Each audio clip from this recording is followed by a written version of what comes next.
작년 9월 세계기상기구 WMO는 지난 1970년부터 2019년도까지 세계적으로 발생한 기후재난으로 인해 총 4,221조 원의 막대한 경제적 피해가 발생했다라고 밝혔습니다.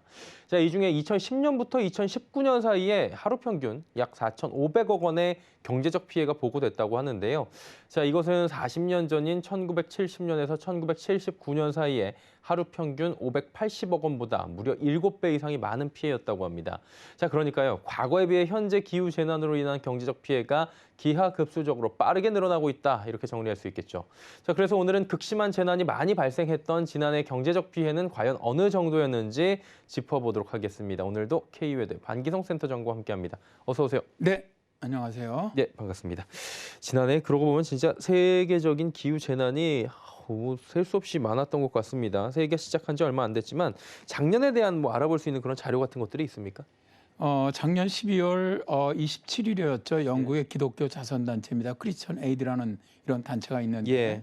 여기서 2021년 기후 재난의 해 비용 계산이라는 보고서를 발표를 하면서 2021년 기후 재난으로 인한 경제적 피해 비용을 계산해서 발표를 했습니다. 예. 가장 큰 경제적 피해를 주었던 기후 재난은 미국을 강타했던 슈퍼 허리케인 아이다입니다. 8월 말에서 9월 초 사이에 미국을 강타한 슈퍼 허리케인은 루이지애나주에서는 100만 명의 사람들이 전기가 끊겼고요. 또 이 아이다는 북상을 하면서 델라웨어, 펜실베니아, 뉴저지, 뉴욕을 포함한 많은 북동부 주들에게서는 아주 극단적인 극한 홍수를 만들어냈습니다. 총 95명의 사상자와 약 77조 원에 달하는 경제적 피해를 입었고요. 두 번째로 경제적 피해가 컸던 기후재난이 독일과 서유럽에 내렸던 극심한 폭우입니다. 7월 12일부터 15일까지 독일의 아흐르강과 에르푸트강 주변의 일부 지역을 포함한 서유럽 일부 지역에 극심한 폭우가 내리면서 최소 240명이 사망을 하고 경제적 손실은 약 50조 원으로 추산하고 있습니다. 세계기상기구의 연구는 기후변화가 독일이라든가 벨기에, 네덜란드, 룩셈부르크의 홍수에 내린 극단적인 강수가 약 1.2배에서 9배 더 발생하게 만들었고요. 이번에 폭우는 인간이 초래하는 온난화 때문에 3에서 19% 이상 강수량이 더 증가했다고 주장하고 있습니다. 그러니까 보니까 단일 기후재난에서 70조 원, 50조 원대 어마어마한 피해가 발생했다고 하니까 이게 실로 상상이 안 가는 수준인데 두 사례 모두가 단시간에 비가 엄청나게 내려서 벌어진 일이다. 이렇게 이해하면 되는 겁니까? 네, 그렇습니다. 이제 이런 어떤 기후변화에서 가장 큰 특징이 강수량이 급격하게 증가한다는 것이죠. 그러면서 이제 이런 극한 홍수가 만들어지는데요. 세 번째로 경제적 피해가 컸던 것이 미국의 텍사스 겨울 폭풍으로 약 28조 원의 경제적 피해가 발생을 했는데요. 당시 북쪽에서 내려온 강력한 한파 폭풍으로 인해서 1억 5천만 명 이상의 사람들이 겨울 폭풍 경보권에 해당이 됐고요. 특히 미국의 최남부 지역인 텍사스는 500만 명의 사람들이 전기 공급을 받지 못하면서 아주 큰 고통을 받았죠. 공식적으로 텍사스에서 215명의 사망자가 발생을 했고요. 보험에 가입한 경제적 피해는 28조 원 정도가 됐는데 일부 추정치에 따르면 총 경제적 영향은 237조 원 정도였다고 합니다. 네 번째로 큰 피해는 중국 허난성의 홍수인데요.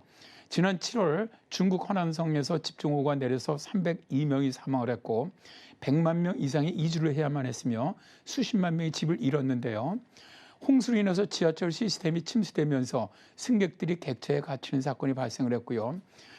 추정치에 따르면 홍수로 인한 기회 피해액은 21조 원 정도가 됩니다. 기후 전문가들은 지구온난화는 중국에서 앞으로 더 많은 비가 집중돼서 내릴 것으로 분석을 하고 있습니다. 다섯 번째로 피해가 컸던 기후재난은 캐나다 브리티시 컬럼비아주의 대홍수입니다. 작년 11월에 캐나다 브리티시 컬럼비아 주 일부에서는 좁은 지역에 엄청나게 많은 비가 내리는 대홍수가 발생했었는데요. 북동쪽의 한 도시 쿠버의 강수량은 역사상 가장 많이 내렸던 양의 3배나 더 많이 내리면서 전 주민이 대피했는데요.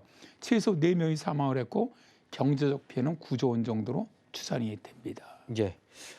상위 5개 기후재난을 말씀을 해주셨는데 워낙에 이게 굵직굵직한 것들이어서 기억이 잘 나는 것 같습니다. 다시는 일어나면 안 될 것 같은데 그럼 이제 나머지 5개 있잖아요. 어떤 것들입니까? 일단 이제 6번째 피해가 컸던 것은 예. 프랑스의 한파입니다. 작년 3월 프랑스에 닥친 한파로 인해서 포도농업이 아주 큰 손실을 입었는데요. 론 지역의 포도는 거의 80% 이상이 감산이 되었고 부르고뉴에서는 50% 이상의 포도 수확량이 줄어들었습니다. 샤블리 품종 같은 경우는 특히 심각한 타격을 입었는데 한파로 인한 피해액은 약 6조 7천억 원 정도로 추산이 되고 있습니다. 7번째가 인도와 방글라데시를 강타한 사이클론 야스입니다. 작년 5월 강력한 사이클론으로 인해서 저지대에 사는 120만 명이 집을 떠났고요. 오디샤에서는 10,000개가 넘는 마을이 피해를 입었는데요. 추정 피해액은 4조 7천억 원 정도입니다. 8번째가 호주의 대홍수입니다. 작년 3월 호주 동부 해안지대에서 발생한 홍수로 약 1만 8천 명의 이재민이 발생을 했고요. 경제적 피해액은 약 2조 5천억 원 정도로 추산하고 있습니다. 9번째가 필리핀을 강타한 태풍 인파입니다. 작년 7월에 태풍 인파가 끌고 온 몬순비가 필리핀 칼라판시 인근 주택가에 심각한 홍수를 일으키면서 풍속이 최대 시속 176km에 달하는 강한 태풍이었는데요. 총 6명의 사망자가 발생을 했고요. 경제적 피해는 약 2조 4천억 원으로 추산이 됩니다. 10번째가 인도와 스리랑카를 강타한 사이클론 타우크르테입니다. 작년 5월 강력한 사이클론으로 인해서 198명 이상이 숨졌고요.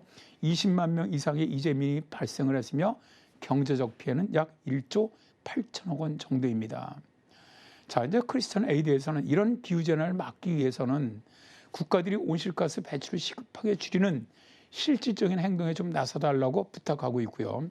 특히 부자 나라들은 가난한 나라들이 기후변화에 적응할 수 있도록 더 많은 기금을 제공해야 한다고 말하고 있습니다. 예, 이 모든 것들이 사실 인재라고 이제는 바라보고 있는 만큼 조금이 아니라 많은 노력이 필요할 때인 것 같습니다. K외도의 반기성 센터장과 함께했습니다. 고맙습니다. 네, 감사합니다.